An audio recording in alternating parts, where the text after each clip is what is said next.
welcome to Right Now News. Here are the top stories and headlines for this April 21st, 2023. Coachella 2023, Frank Ocean taking off Weekend 2's lineup. Blink 182 rumored as replacement. Say Goodbye, Netflix to bring down the curtains on its DVD by mail service. The end of a blue check. Twitter begins the removal of the legacy verification check mark.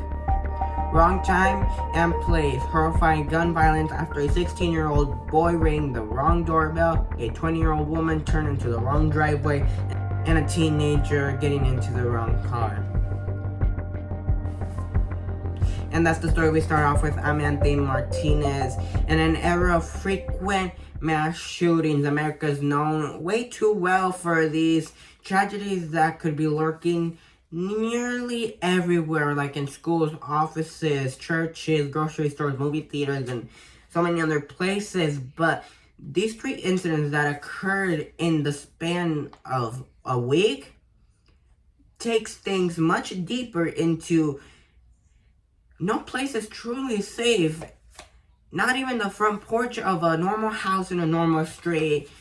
In all these three cases, a seamless, harmless occurrence ended in horrifying gun violence. For example, Raphael shot in the head. Kylene was shot to death. Peyton Washington and a friend were injured. Why? First of all, Raphael was picking up his younger twin brothers from a friend's house last Thursday night and rang the wrong doorbell. The homeowner, shot him in the head, cracking his skull and leaving him with a traumatic brain injury. Police have said the homeowner fired a second time when the teenager was on the ground. Prosecutors in Clay County, Missouri have filed 2 felony counts against the 84-year-old homeowner Andrew Lester. Assault with the first degree and armed criminal actions. And Kylene was in the car with 3 friends when they pulled up into a driveway of a upstate New York home they mistakenly believed belonged to someone else they knew. The suspect, 65-year-old Kevin, allegedly fired twice at the car from his front porch. One of those shots struck Kylene, who was sitting in the passenger seat. That ended up killing her. Kevin has been arraigned on charge of second-degree murder and has pled not guilty and has remained without bail. And the latest incident, Peyton Washington and a friend were injured after they stopped at an H-E-B supermarket in Texas where they had parked their cars when one of the girls accidentally tried to get into the wrong car.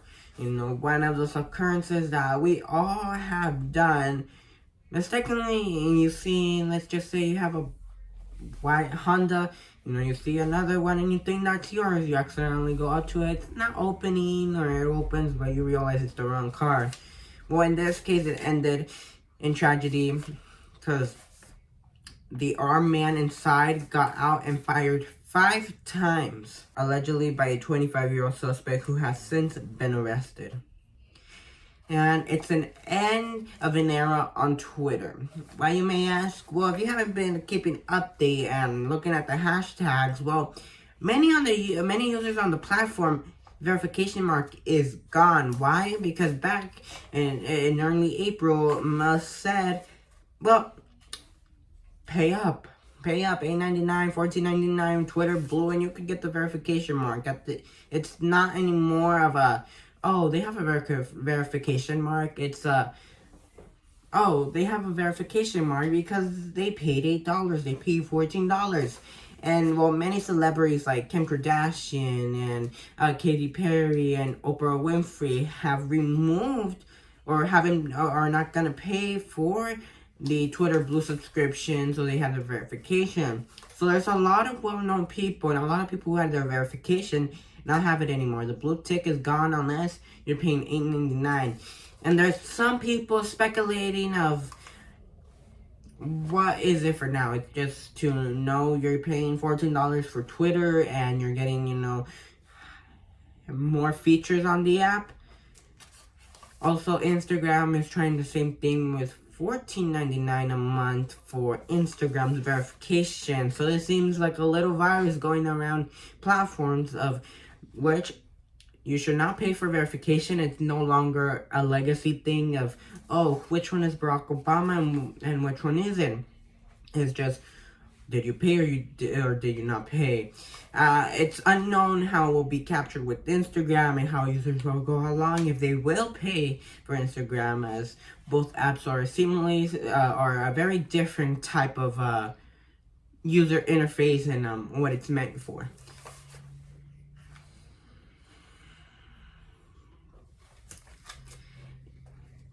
Netflix is posing to shut down the DVD by mail rental service that set the stage for the company.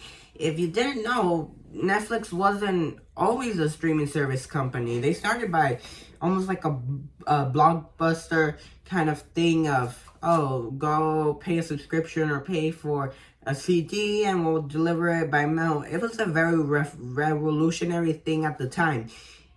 People loved it, and well, nowadays, really no one uses CDs, and if they have a CD, it's from when they bought years ago. So, it's ending the era and began a quarter century ago when it started delivering the DVDs through mail.